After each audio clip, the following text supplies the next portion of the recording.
as it sometimes goes, I had a totally different topic for you all this week. But I just got out of a session with a client, and I am feeling so fired up about this that I totally redid everything for you this week. And what is inspiring me right now is that this particular client came with very disconnected pieces, and was just feeling very unsure in terms of what direction to go, because she was kind of managing all these pieces individually and not really sure what they were all getting her to in the long run. And so as we're processing through this in our session, I had this realization as a coach that it's like a puzzle. We have these different pieces, these different components in our life. And when you think about putting together a puzzle, you don't just dump out all the pieces and then expect that you're all going to be able to link them all together with one single movement, right? You have to sort, and if you're like me, I like to do the edges first. So I'm sorting out the edges first. These are the priority pieces. And even within those edges, I'm looking for the corners, even bigger priority pieces. So those 4 corners serve as the foundation for everything else within the puzzle, right? Then I'm creating the frame. Then I get all the centerpieces out. But in this entire process, it is one piece at a time, taking one piece and finding the place that it goes, making that connection. And if I pick up a piece that doesn't fit, I put it to the side. I don't make it fit. I just put it to the side and say, it will come. And so as I'm thinking about this puzzle analogy, there's so many ways that this connects with life. We have all these disparate pieces in front of us.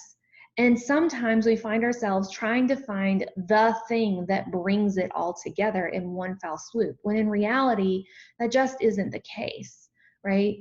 I could not have gotten to this place in this Food for Thought series if I had not first started with live videos just randomly. There was no consistency. There was no streamline in turn. I didn't even call them Food for Thought. I would just go live and start spewing information and thoughts and ideas that came to my mind. But I had to go through that in order to get to where I am now. And heads up, you all are the first to hear that I'm getting ready to go through an entirely different evolution of this as well, and shifting into something totally different. So fun. I'm super excited. So heads up, that's coming. Keep an eye out for announcements about that. But when you have that framework, you can see very clearly, does this piece fit or does it not? And it doesn't mean that it will never fit, but it means that maybe for now I need to put it to the side and come back to it at another time. Or maybe it does never fit, and that's okay too.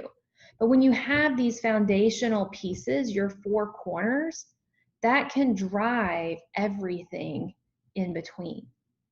And so I have this exercise that I did with her, and it comes from my new workbook, where we do exactly that. What are our 4 corners? And what's the overlap? What's the connection between corner number 1 and corner number 2? What's the connection between corner number 2 and corner number 3? What's the connection between corner number 3 and corner number 4? Now let's zoom in even closer, and what's the connection between those connections? And we zoom in so close that it ends up being this single central core message to which you can compare everything in front of you to make a decision of, is this in alignment or is it not? And if it's not in alignment, it doesn't mean that you have to let it go forever. It could just mean let it go for now, because there's not a clear connection now, but maybe down the road there will be. So I hope that's gotten your wheels turning, giving you some food for thought. If you're interested in connecting your disparate pieces, jump on over to my website, lifelivbydesign.com, and get in my schedule for a complimentary design session. I'd love to walk through this with you. You all have an amazing weekend.